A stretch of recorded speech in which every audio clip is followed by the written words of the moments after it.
Vous pouvez demander à la banque de mettre la maison en garantie pour pouvoir remplacer la mise de fonds que vous auriez dû donner. Est-ce que tout le monde me suit? Garantie collatérale. Aujourd'hui, je voulais qu'on en parle parce qu'il y a des avantages, mais il y a un mais. Comme dans n'importe quoi, il y a toujours un foutu mais. Ça fait en sorte que la garantie collatérale, elle est intéressante pour un investisseur, mais pas n'importe quel investisseur. Je vous explique.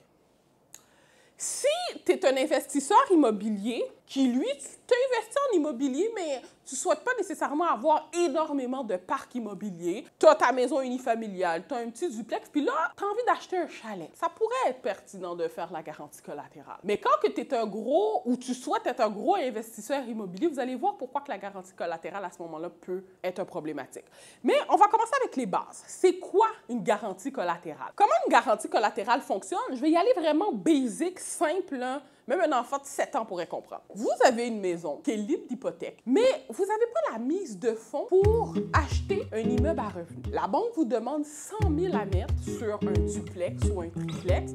Zut, vous ne l'avez pas. Étant donné que vous avez une maison unifamiliale qui est libre d'hypothèque, vous pouvez demander à la banque de mettre la maison en garantie pour pouvoir remplacer la mise de fonds que vous auriez dû donner. Est-ce que tout le monde me suit? Donc, la garantie collatérale fait en sorte qu'on peut éviter de mettre la mise de fonds qu'on était censé donner si on a assez d'équité sur la maison qu'on veut mettre en garantie. De ce fait, vous avez une maison unifamiliale libre d'hypothèque qui vaut 400 000. Vous avez besoin de 100 000 $ pour acheter votre duplex ou votre triplex.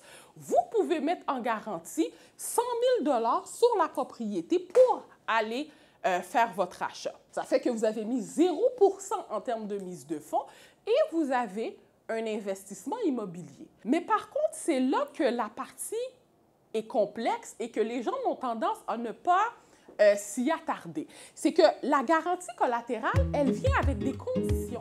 Et malheureusement, vous le savez, des conditions, généralement, c'est tout ce qui est écrit en petits caractères, là, puis qu'on n'arrive pas à voir, là.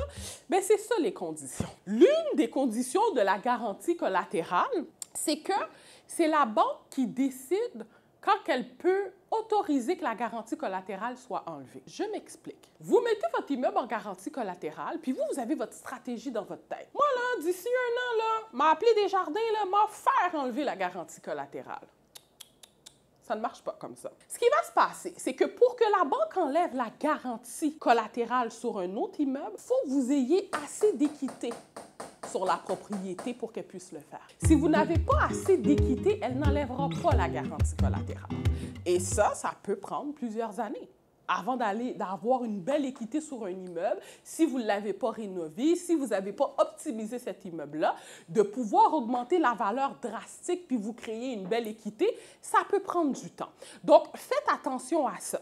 Ça, c'est un. Deuxièmement, la garantie collatérale, la problématique, c'est que si, mettons, vous voulez acheter un autre immeuble avec une autre banque, puis elle voit que vous êtes en garantie collatérale, vous êtes rattaché à 2 immeubles, ça peut la refroidir, ça peut la déranger et ça se peut qu'elles ne veulent pas vous financer pour votre projet. Troisièmement, vous souhaitez vendre. Oh, Macha, je me suis rendu compte là, que ma maison, là, trop d'entretien, je ne la veux plus, je veux juste garder l'immeuble.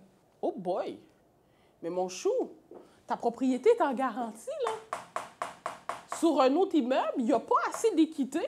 Tu fais quoi? Tu fais comment? Donc, tout ça, c'est des choses qu'il faut que vous pensiez avant de dire, écoute, moi, je vais mettre un bien en garantie collatérale. Est-ce que ma maison unifamiliale que j'ai mis en garantie, je me vois être là-dedans encore pour les 5-10 prochaines années? Parce que j'ai mis un autre immeuble en garantie et ça se peut que ça soit un problème pour moi. Parce que si je la vends, ma maison, il va falloir que je vende mon immeuble aussi. Parce qu'elle est en garantie. Donc, vous souhaitez investir en immobilier, vous voulez utiliser cette stratégie-là, mettre un immeuble en garantie, allez voir un courtier hypothécaire ou un représentant d'une banque compétent qui va pouvoir faire toute une stratégie avec vous pour être capable de mettre votre maison en garantie, mais pour être capable d'avoir un plan de sortie également.